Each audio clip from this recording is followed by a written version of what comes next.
One. Hey everyone, it's good to see you guys. I'm here with Coach Lee. I'm really excited about this interview. We've been talking about it for the last week now. Coach Lee is a relationship expert and breakup coach who works with individuals to become their most attractive selves in order to bring success in their relationships. He's been on Cosmo, Bravo TV, BusinessInsider.com, The Today Show, and really what his work is about is helping individuals find their love again after breakup and marital separation, and getting that connection back. Lee, thanks so much for taking the time. We're really excited that you're here. Thank you, Jared. It's great to be here. So I just wanted to, whenever we do these, I try to make them as conversational as possible. So I was just going to go back and forth with you, hear more about your work, more about what you're doing, and kind of some of the trends and patterns that you see in the relationship dynamics after individuals break up. Does that sound good to you? Sure. Yeah, sounds great. What would you say when people break up, what's one of the biggest reasons as to why you think that initially happens, and then what allows them to come back together? Can you tell us more about that process? Yeah, most people are surprised when I answer this question. What causes a breakup? What makes one person want to just leave and throw away what they've had with this person? In many instances, it's something that's lasted a long time, many months, years, could even be a marriage. And the number one cause is a drop in emotional attraction. And the first time people hear that, they think, no, it's not that. But here's the thing. There can be all kinds of issues. Well, we argue, this is going on. And so we tend to think, well, it's just these issues. And if we can just fix these issues, then this person will want to come back. But here's the thing. If attraction was high enough, those issues wouldn't be as important. That doesn't mean you shouldn't fix them. But most likely those issues didn't just spring up. They're not brand new. They've been going on and on, but this person has stuck with it. Over time, those issues eroded emotional attraction. And basically, when you hear the word attraction, think of motivation.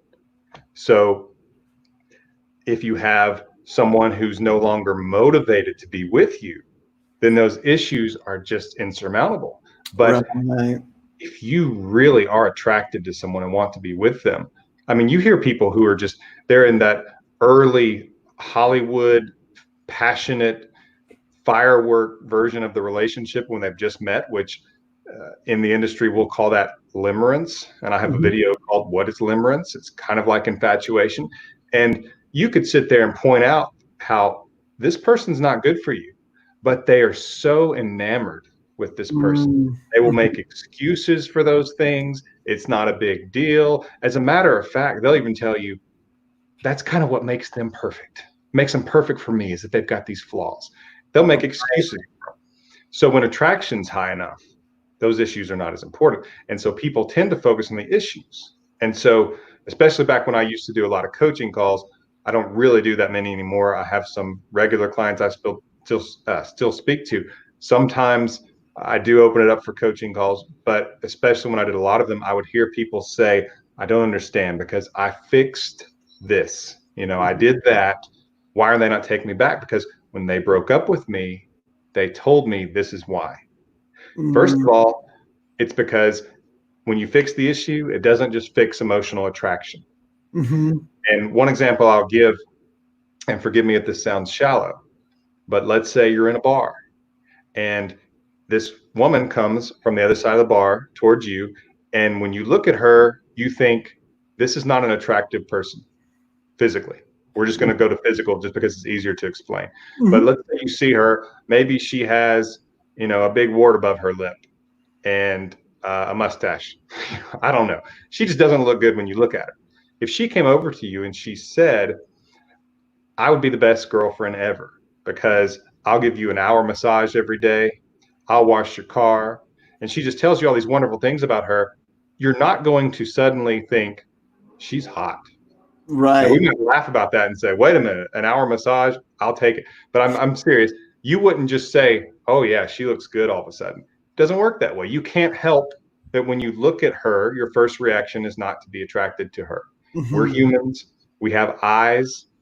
And there's a reason that physical attraction is important, just like emotional and intellectual attraction is Mm, important. So you can't cause attraction in an instant, and you can't recover it in an instant either. So fixing the issues, and so many people fix something, or they think that they've grown in an area, and they contact their ex who broke up with them, and they say, okay, I fixed this, take me back. And mm, it's like a gotcha moment. It's like, you told me you broke up with me because of this, so I fixed this. Gotcha, you got to come back. right. Doesn't work that way.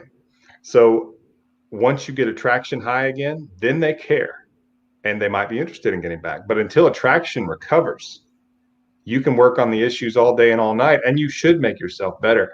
But you can't expect just fixing the issue to get this person to want to come back. So the answer to the question of what causes the breakup is emotional attraction falling. And usually it takes a while. This person didn't just wake up and want to dump you.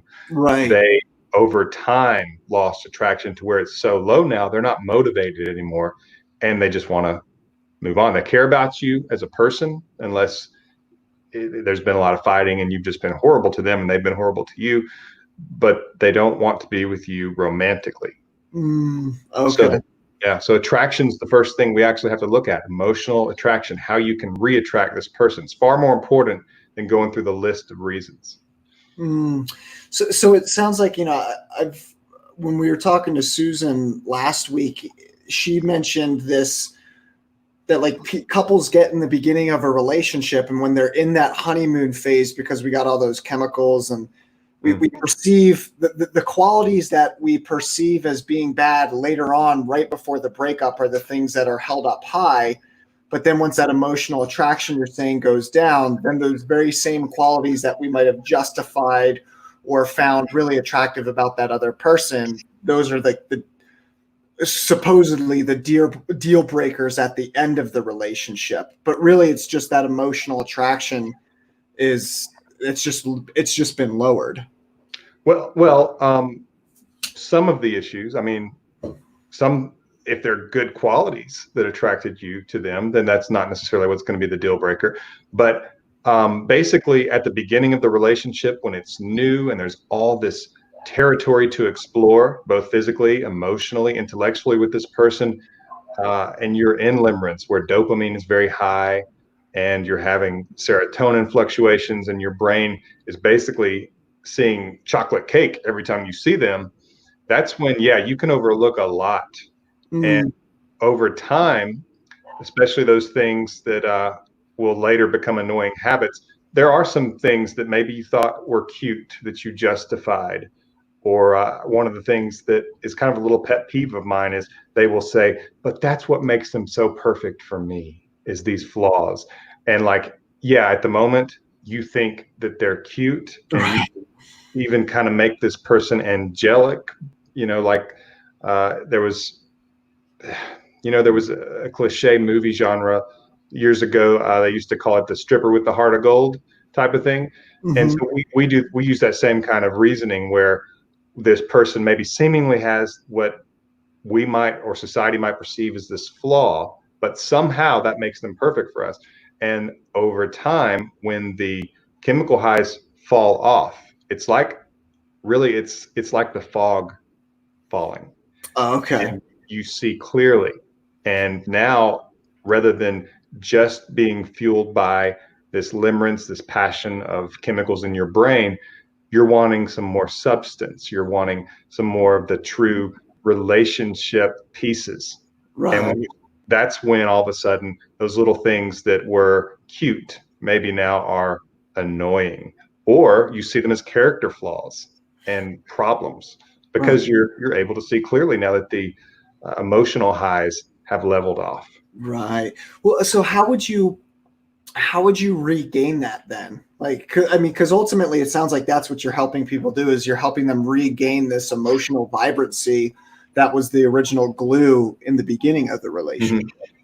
Mhm. Well, I go over a lot of that in my emergency breakup kit. And a lot of it is going to be showing strength during the breakup. It's Hmm. really, if you try to reframe it, and I don't like putting silver linings on things when they're not there, and I don't like to sugarcoat things or be pie in the sky, but it is a good way to look at a breakup as an opportunity to show strength. Because Mm. even if you don't get this person back, even if you don't get this person back, you can show strength and you can actually raise your attraction a little bit, or you can at least do it just for your own sense of pride, just for your own self respect. And so I'll tell people, look, they are probably expecting you, especially at the breakup. It's perfectly reasonable. Most people don't handle that moment very well. There's Right. usually crying, begging, pleading. People usually drop to their knees. And one of the things I say in a lot of my videos and in some of my articles at myexpatcoach.com is we turn our ex into our dictator. And what I mean by that is when someone else has all the power, all you can do is beg for mercy.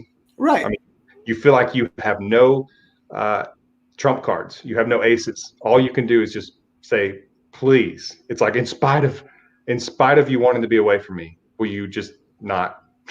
In spite of you not wanting to be with me, will you just do it anyway? Which is Right. ridiculous. Right. In There's any, a desperation. in any other area of life, that would be ridiculous to say Mm. to someone, even though you don't want to, will you? You Mm. know, but we're desperate. And so that's not a position of strength.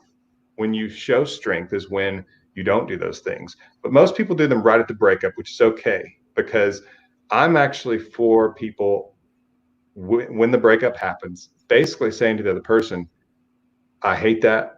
I'm crushed. I'm heartbroken because I think we're great together and I love you and I hope you'll reconsider. That's okay. Pushback at that point is okay. It's what you do next where you show strength, and that is something that you've probably heard before. And I would imagine Susan mentioned it, and other relationship coaches are going to talk about it. And it's the no contact rule. Mm. Imagine you've heard of that one. Yeah, yeah, yeah. Pretty much just don't reach back out and allow and contact them and just wait. Be in your power. That's right. That's right. It's giving them the breakup because Mm. so many people who want this person back, they fall for this idea that the other person they can be talked into it. I can almost overwhelm them enough, just browbeat them until they come back to me. And they just don't get the concept that this person has to want it. Right.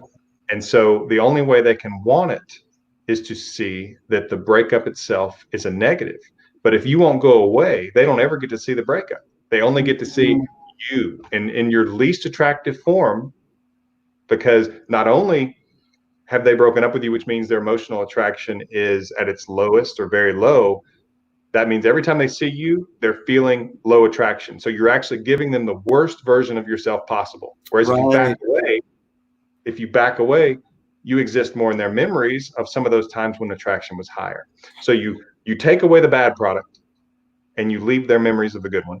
And you allow them to see that they're going to miss you some.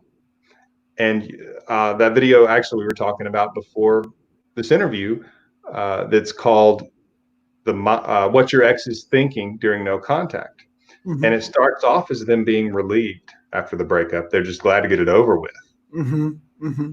If you leave them alone, you can get them out of that stage fairly quickly. And they just become kind of curious as to why you're not chasing, why you're not Right. calling, checking up on them, because that's what a lot of people do. And they start to think, well, did they not see how awesome I am? Are they not desperate to get me back? Mm. Mm. And that a little bit of curiosity is usually a pretty decent turning point in their head to where they can at least start to think maybe, just maybe, they could lose you. Whereas if you're begging and pleading, they think there's no point they could lose you. There's no pressure. You want them, they have a free pass. They don't even have to wonder if they want this or not, because there's no time frame, there's no pressure. You're Hmm. easily gotten back. So Hmm. what does it matter? They don't even think if they like the breakup. They're just doing whatever they want, because at any second they could snap their fingers and get you back. But if you leave them alone, they have to, at this point, they have to entertain the idea and consider the idea that you could move on. And you may think, why would they care if they broke up with me?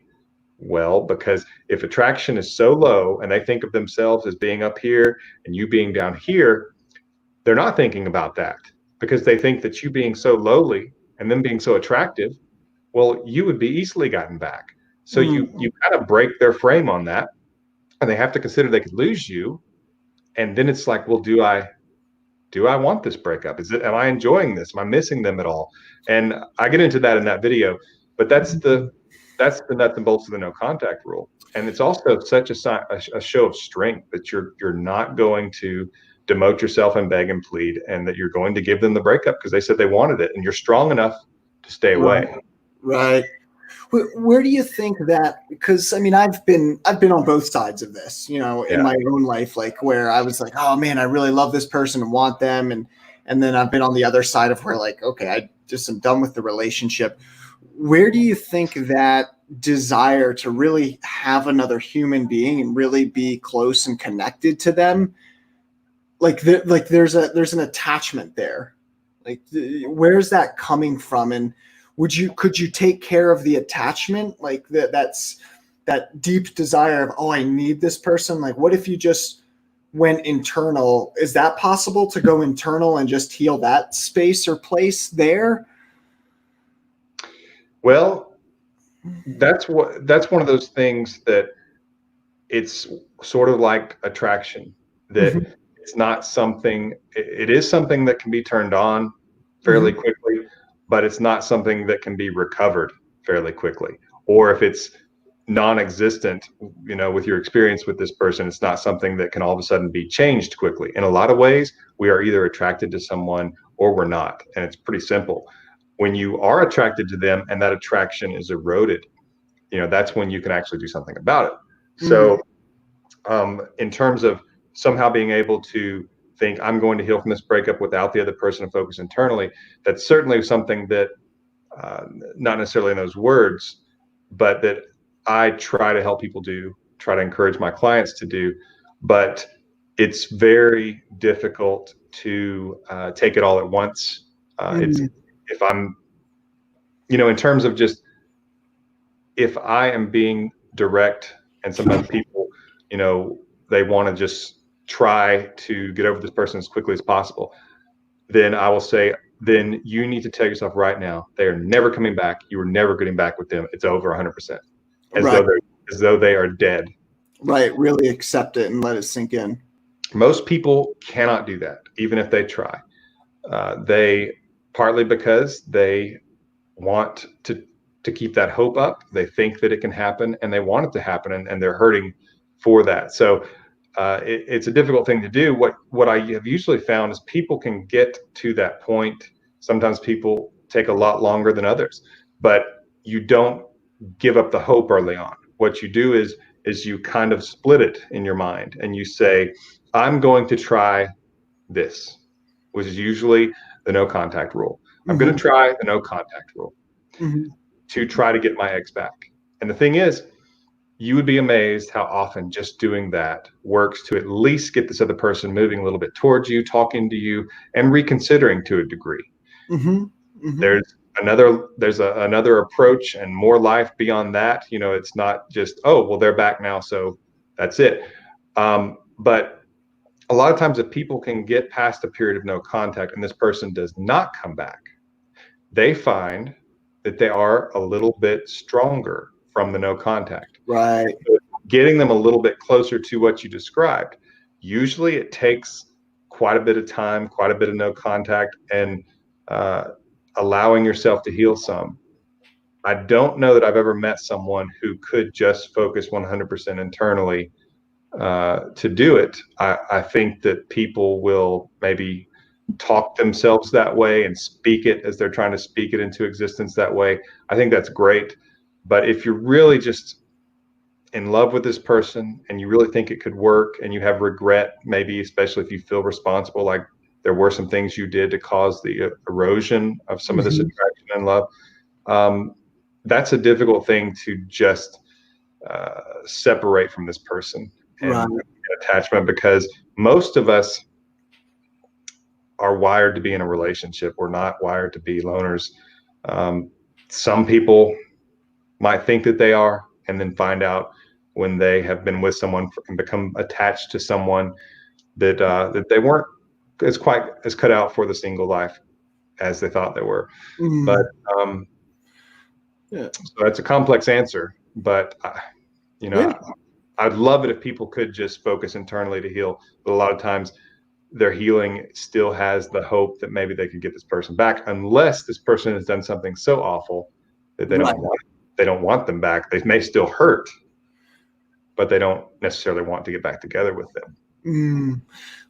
Lee, what do you see in terms of the attraction? What do you see as the biggest contributing factor to kind of build that emotional attraction up again?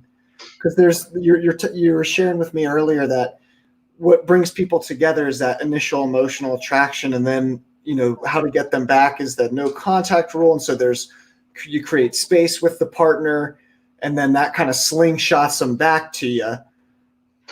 How do you, is there a new, is there like do you see in your experience a new emotional attraction that gets developed when they come back? And how would you create and form more of that?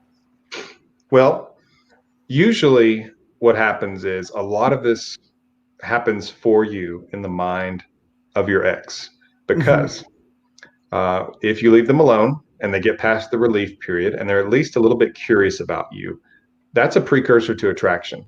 When you're curious about someone, when they are going against expectations, they're Hmm. defying what you expected them to do, that's when it's a curious thing. Wow. And you at least sort of, it's almost as though if you can picture someone's back as they're running away and you don't Hmm. chase, a lot of times they slow down and they turn around and they look at you. Whereas if they can hear your feet, they don't look. They keep looking where they're going, and they're going faster. Hmm. And so what you're trying to do is you're trying to slow them down as quickly as possible. And the more that you beg and push, the faster they're going to run, and the more they're going to feel like this is the right decision. Because here's the thing, you're actually making what they think they want, which is the breakup, more attractive because you won't let them have it. You know, Right. it's like when you play keep away with something with a little kid. It may be some little trinket that's worth nothing, but all of a sudden they can't have it. It's difficult to get, and you're tossing it back and forth, and they will sit there and cry and beg and run back and forth trying to get this silly little thing. So that's a little bit of human nature. And so once you just basically slow them down, let them turn around and at least look in your direction inside of their head, Hmm. that's when you can actually get them to start missing you a little bit, simply because they don't see you, first of all, as being a nuisance and keeping them from what they want. What Mm. happens is that they have what they want, but it's almost like buyer's remorse. It's Right. like they're just sitting with this. They're sitting in the silence. Their phone vibrates. It's not you. Maybe they're used to that. They probably would be.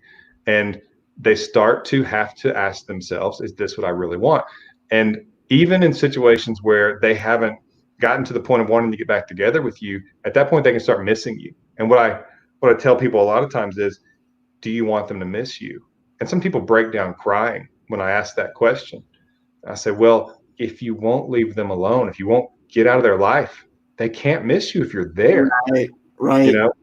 And so that's where you start to see, when they start missing you and they start to actually think about this a little bit in terms of, you could leave. You could just find somebody else, because you're not chasing, you're not showing that this is difficult for you. So as far as they know, it may not be. Hmm. And so now here they are.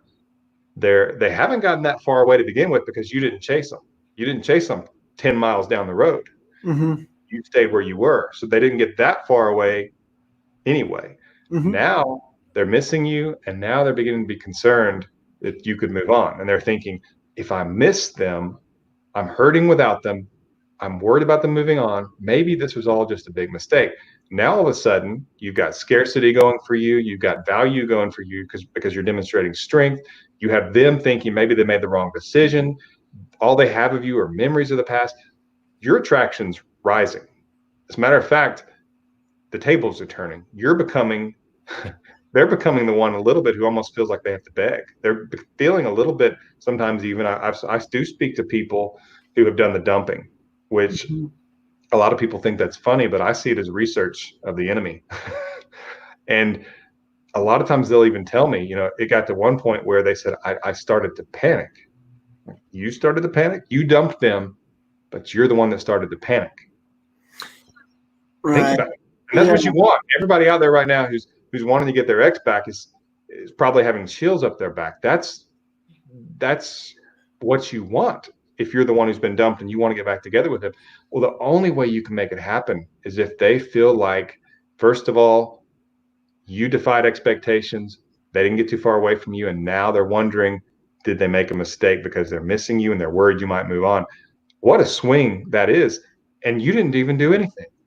Right. Well, it's really like the power dynamic. I mean, it's kind of like, because I've broken up with people in the past before, and I remember thinking like it was heartbreaking breaking up with them, but I knew it was the right decision. But I remember just not having any contact with them and it being really hard not to reach back, because there was that part of me that was thinking, well, are they okay? How are they doing? There's that. It's like, it's kind of like a dark thing about human nature, but it's there. The reality of it is once we've been hurt, like we kind of want that other person to want us even. And it's sad. It's coming from a real painful place. And there's probably a lot of bad pain psychology there, but that's like the hard, dark truth about it. And, I think it's really important for people to recognize that when you're going through the process, whether you broke up with a person or they broke up with you, the best thing that you could, at least in my thinking,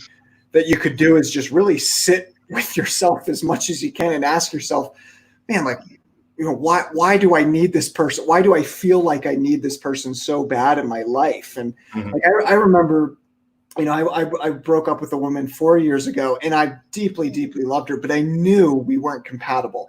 I just knew it. And I knew that the relationship, even though we were madly in love, I knew it wasn't going to get any better as we went on, because of just where we were coming from two very different places.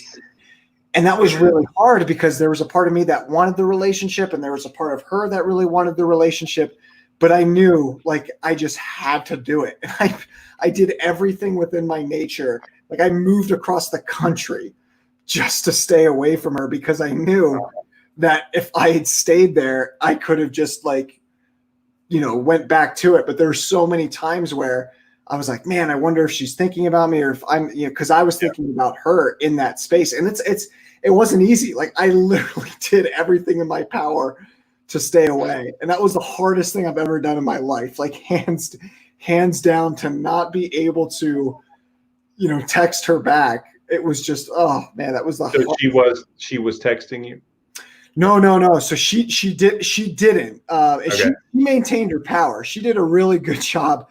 That for the 6 months she did. For 6 months, I kind of went back to her. She went back. We kind of had that push and pull, that power dynamic. Yeah. But then eventually got to a place where I was like, I can't do this anymore to myself. I can't do this to her. She can't do it. Like, it was just, it was the whole relationship dynamic was very, very push and pull, like very, very manipulative in a way. And I just remember saying, I just got to let it go. And that was what I did. I just let it go. And I think she just totally let me go. And so it's hard. It's hard when, like, I know what it means to be on the other side of the no contact rule, how effective it can be. Yeah.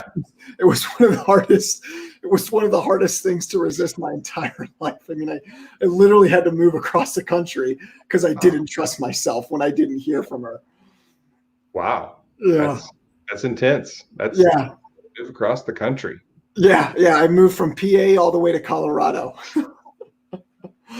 and changed my number and everything. So, but I kind of want to, Lee, to take the conversation in the direction of attraction. Can we talk more of just a little bit about attraction and how that builds? And we haven't really covered this too much, but I'm really just interested in what do you think creates attraction between people? And Where do you think how that's generated? Because that's a really important part of this. I mean, there's the kind of the dynamic that we talked about, like the no contact, giving them space, and then they want to come back into the relationship. But what do you think just creates attraction between two people in general right off the bat? Well, as I mentioned a little bit earlier, the eye test, whether people want to admit it or not, they have to match our eye. They have to look good to our eye. It's just Mm-hmm. something that's insurmountable, and people will argue with me on that. And it's a little bit comical because we're three-part beings. We're mind, we're body, and we're Mm-hmm. emotion. Some people might say mind, body, and spirit. And so attraction exists in all three of those areas. And if we try to act like one doesn't exist or is not as important, we're kidding ourselves. Now all they won't all three be at the same level all the time, Mm-hmm. but it at least has to be at some point where it's acceptable. And we shouldn't see that as being shallow, that we would like someone who's physically attractive. Well, if you're wanting to commit your life to this person, that seems pretty reasonable to me. Because there are going to be days when they're not emotionally attractive, and there are Right. going to be days when they're not mentally attractive or spiritually attractive, like right after an argument. But wouldn't it be nice if you were just so mad at this person and you look over at them and you think, she's so pretty? Mm-hmm. That's kind of nice to have that little out, or he's so handsome. That's a nice little extra something to have when there's a negative in the other areas. Or, let's say that the person goes through a time when they're not as physically attractive. Maybe they put on a bunch of weight, or maybe they lose a bunch of weight. What if that happens? But you can have an amazing intellectual talk with them and say, she's so smart, he's so smart. It's nice to have all three of those areas to fall back on every now and then, because they won't all three be at the same level all the time. So it's nice that we can feel different types of attraction. But one of the things, once they pass the eye test Mm-hmm. and we start to think, now that I'm physically attracted to them, I can maybe be emotionally attracted to them. And the physical attraction part, that's the fastest. It's like I said earlier, it's like a yes or a no. That's when, and that's over quickly. I'm physically attracted to them. Can I be emotionally attracted? And that's where that part takes time, because Right. that's more complex. That's going to take more interaction. But when a couple has the physical and starts into the emotional, that's where they start sharing the facts and the feelings of their life. I'm from this place. I grew up with a lot of friends, or I grew up with a close family. We grew up poor, we grew up rich, whatever it is. And you start telling them the little things. Whereas, Mm-hmm. if I tell the little, nobody's going to be like, how dare you, if you tell them that. If they show acceptance, they're still there, we're still talking. Maybe I start to share things that are a little bit more controversial, or that maybe tell you things that might not paint me in a perfect light. Mm-hmm. And you show acceptance. You don't leave. We're still talking. Months down the road, weeks down the road, I start to tell you some of the things that are difficult. I start to show you some of my emotional wounds. You're still there. We're still talking. You are accepting me, and I'm accepting you. And we're headed toward intimacy. And that's where you have shared experiences together, shared positive experiences, laughter, romantic things, new experiences, watching movies, wine tastings, these great dates. You're setting yourself up for a relationship, Mm-hmm. an accepting, loving relationship. And so when you have uh, this acceptance, when you feel accepted by this person who you are physically attracted to, that's when you can start to develop emotional attraction to them as well. And when you get to see them in these situations, when you have new experiences with them and you see them interact with the world, interact with the situations, you feel attraction or not to Mm-hmm. them. And so it's a complex question.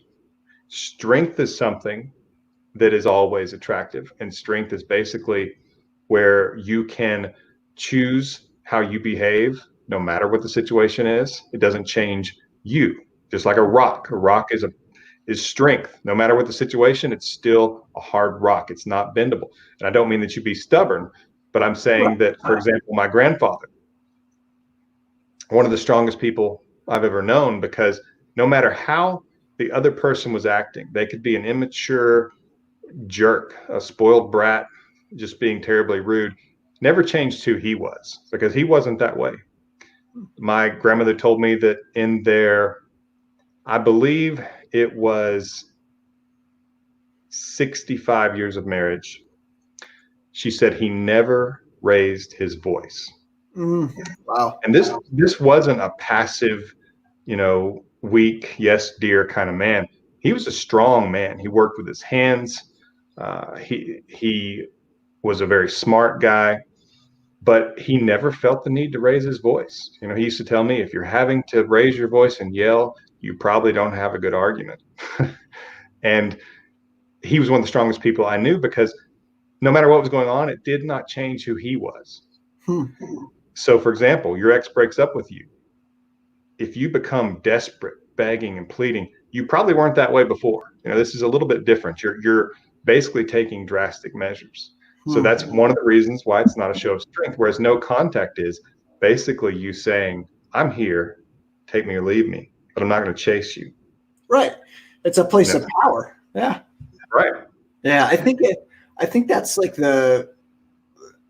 I'm interested to hear, I guess, coming from a place of strength, but not at the same time, like faking it either, Right. like really, because I'm a very emotional person. I'm not afraid to cry in front of people. I show my vulnerability. I've been incredibly hard. I had a big background in the Marine Corps. I did 2 combat deployments to Afghanistan, so I know what it means to be incredibly tough. And then Thank you for your service. Oh, thanks, Lee. Yeah. And I know what it means to be incredibly vulnerable. And so it's like finding the middle ground between, okay, I'm not like a rock, so it's not like I'm still letting people in, but I'm not allowing that to change my constitution or how I show up. And Right. So it sounds like it's really just helping people show up as a powerful individual, and show up as who they truly, hold the space, hold their own space. And when someone comes into that space, no matter what comes into that space, you hold your space here and show that this is who I am. I'm not changing. I'm not going anywhere. I'm just like, what you see is what you get, and you can take it or leave it. But, right. And rock was more of a simplistic example. okay. I'm not saying be so hard that you never let anyone in. As a matter of fact, I'm a big believer in being vulnerable. That's actually a show of strength. It's like, this is who I am. I'm letting you see, like the word intimacy. If you say it slowly, into me, see. You're letting people see. And so it's actually a strength to do that, because of the fact that if you're hiding things, that's not strength. That's basically saying, I think you would not like me and you would leave me if you saw into me. It really was, right. Yeah. And so I'm a big believer in being honest and being vulnerable. I also believe in working on yourself inside, so that some of those vulnerabilities are not necessarily like saying, I'm afraid you're going to leave me. Because even though that may be true, if we can work on that to where that's not something that is one of your chief operating factors inside of you, Right. then it's like real change. And because that's not an attractive thing for someone to hear. However, I do know that if a couple is in all things can basically be overlooked if emotional attraction is high. You can get away with a lot more. That's why a lot of people are confused when they start getting coaching from me when they are in a good relationship. A lot of the advice is different. When they've broken up with you, it's different. When you're in a great relationship with them, sending them flowers, telling them how beautiful or how handsome they are, those things are great. When they've dumped you, those things are terrible. Right. It's timing. Yeah, it's timing. It was funny. I was reading George Pransky. He wrote the Relationship Handbook, and he says, based off of the emotional state of the person, you can interpret one situation completely differently. Like you might, if that emotional attraction is really high, then you might be talking to an individual and they might, let's say they do something like, I don't know, make a wrong turn. If you're in an emotionally attractive high state, you might say, oh, look how cute they are. They're always so forgetful sometimes, and they, you might look at it as a positive thing, but if you're in a bad emotional state where you're not high, then you're like, well, you're always not intelligent, you're always not doing the right thing. So it's really that emotional that emotional vibrancy that's creating our interpretation or perception of the other person. Right. Yeah. Just like the early stages of the relationship where you're in this limerence mindset that, well, it's a frame, it's a stage, it's a frame of mind where chemicals are different. They're dopamine, especially dopamine is very high when you're around this person. I mean, they are literally a dopamine production trigger. And Right. when you have dopamine, all is right with the world. And so you get into this um, basically it's an expectation even of when I'm around this person, all's right with the world, doesn't matter what else is going on. That's why people sometimes will throw away careers, will Right. throw away money or even their family to go be with someone is because of a dopamine high that makes everything seem wonderful. And so it's a little bit of a numbing agent. And Mm-hmm. so what you just said there, think about it. The dopamine actually numbs what would normally annoy you. Right. They missed the third turn on it to get somewhere where you both have been going for years. Right. And Right. you're just, oh, that's so cute. Yeah, because you're numbed up. Right. Right. You're being prepped for surgery, basically. But once your brain basically develops a tolerance to this person and the dopamine production is not as high, and at some point that dopamine will go down. It's Right. It impossible. levels out. It will fade out. And what hopefully is left in the ashes of limerence and the dopamine highs is commitment and friendship and companionship and a mature relationship where this person feels like family. And that means if they miss a bunch of wrong turns, it's going to annoy you. Right. But those things keep you with that person, the commitment, the feeling of family. Whereas before, the dopamine kept you with that person because you two are strangers. You're just getting to know each other. What else would motivate you to be around this person? Oh, I'm going to go have lunch with a stranger. Well, it helps that they're physically attractive. There's your little dopamine, and that you had a neat little conversation the first time you met them. But they're still a stranger. You're still barely getting to know them. What's going to motivate two strangers to go get to be together? It's this limerence that's starting inside of them, and it's dopamine. And I don't mean to make it sound unromantic because it is romantic. It's a special time, Right. but we're also We got to physical be real. machines. Right. We got to be realistic about it, Yeah, and not. Yeah. Um, Lee, I want to start taking some questions here. Does that sound good to you? sure. Awesome. So I'm going to go to Anna. Hey, it's good to see you, Anna. Anna says, "What is your take on remaining friends with an ex?" I really like that question. That's a great question. Well, my first reaction is going to be that you should not accept friendship if they pitch it to you. So let's say they say, "Can we still be friends?"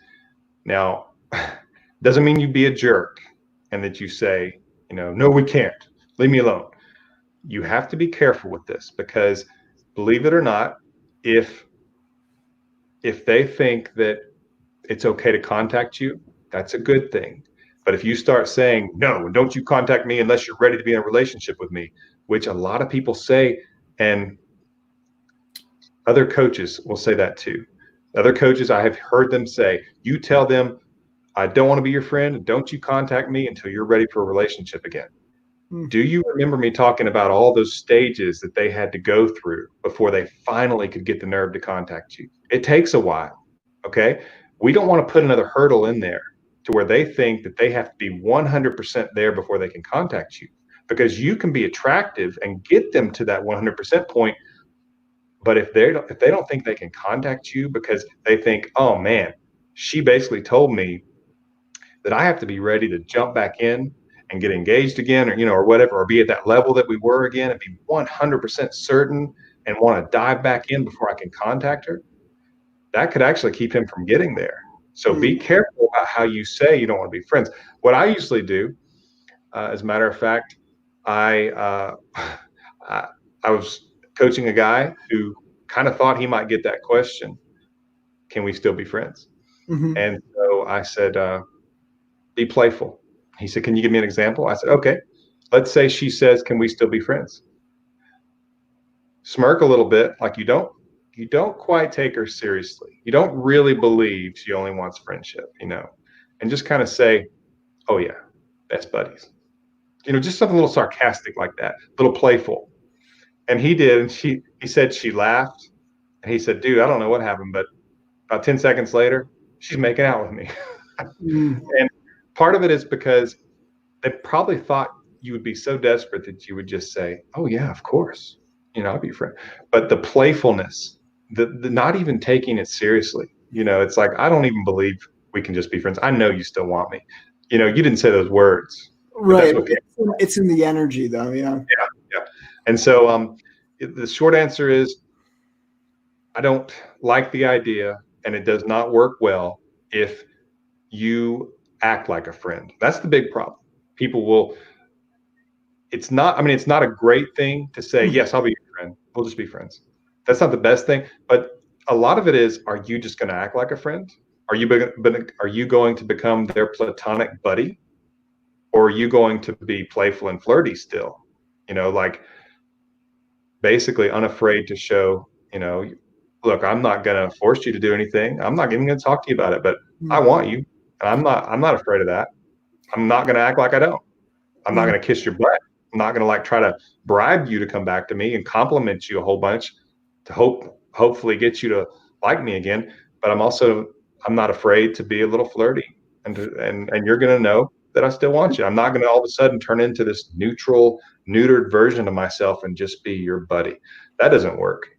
I think one of the biggest, as you're sharing this, Lee, what's coming to my mind is I think it's like because I know Anna personally. When she asked this question, I think it's what kind of came to my mind was having goodwill and respect for another person. Like if there's because there's it sounds like there's like a power dynamic where it's there's not respect there almost. But I think when we want to like if a person wants to be friends, like I know when I look back at all my relationships, if a person's trying to come from like an angle like that, there's just got to be respect. I think is the most important thing. And like I know for me, if a person broke up with me and there's no respect or goodwill, I wouldn't want to be their friend. And so I think that's what's most important. Yeah, she said, yeah, Anna's saying yes. So I think like that's the most important thing is, at least for me personally, I think Anna was more towards maybe more towards that. Like, is there a time where after you break up with them, can you still, is it possible to still be friends? And I guess my thinking would be if there's respect there, it all depends on what your value system is around friendship. Like for me, I would just say, look, we can still be friends if we're going to respect each other. But if we don't respect each other, I don't think there's going to be a relationship, any relationship really. Yeah, yeah. A lot of people they'll say, "I go to school with this person, I work with this person, I see them quite a bit," and they want to know, "Well, I do. Do I ignore them?" No, and there should be mutual respect. There should be basically this idea that I'm not holding this grudge towards you, because that's not strength either. Right, right. The greatest approach would be, there's no hard feelings. I get that you felt like you wanted something else. We had some great times together. I'm not walking around holding a grudge. If I were to be in that situation and I saw an ex out somewhere, I would I'd smile and say, "Hey, how you been? Good to see you." If it was somebody, if I were single and it was somebody I wanted to get back together with, I might even say something like, "Let's talk sometime," and then I Mhm. would be on my way.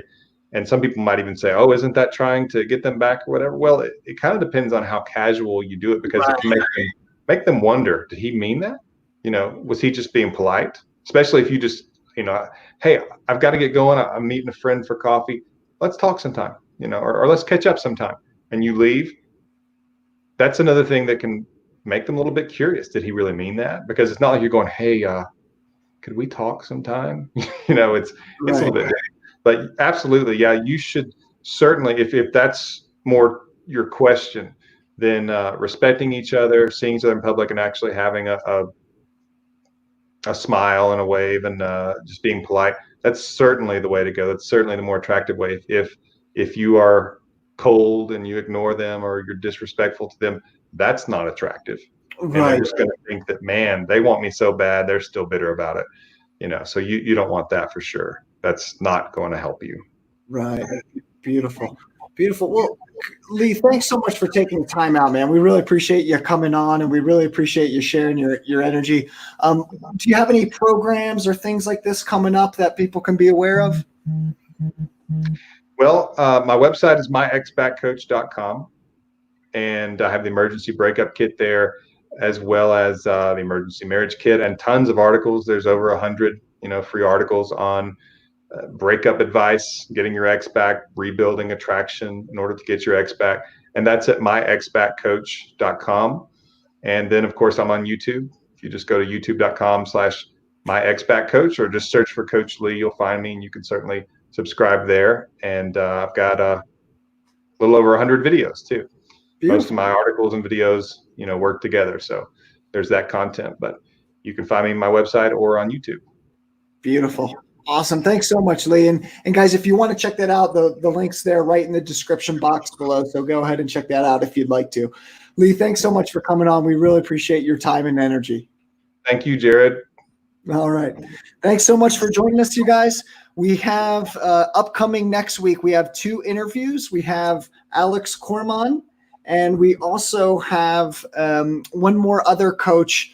Let's see. There's Renee. We had Renee last week. Alex Corman is next week, and Mark Rosenfield will also be in next week as well too. So if you guys would like to join us for that, go ahead and check that out. You can sign up for notifications right there in the description box below. Thanks so much for joining us, everyone, and have a great weekend. I'll see you soon.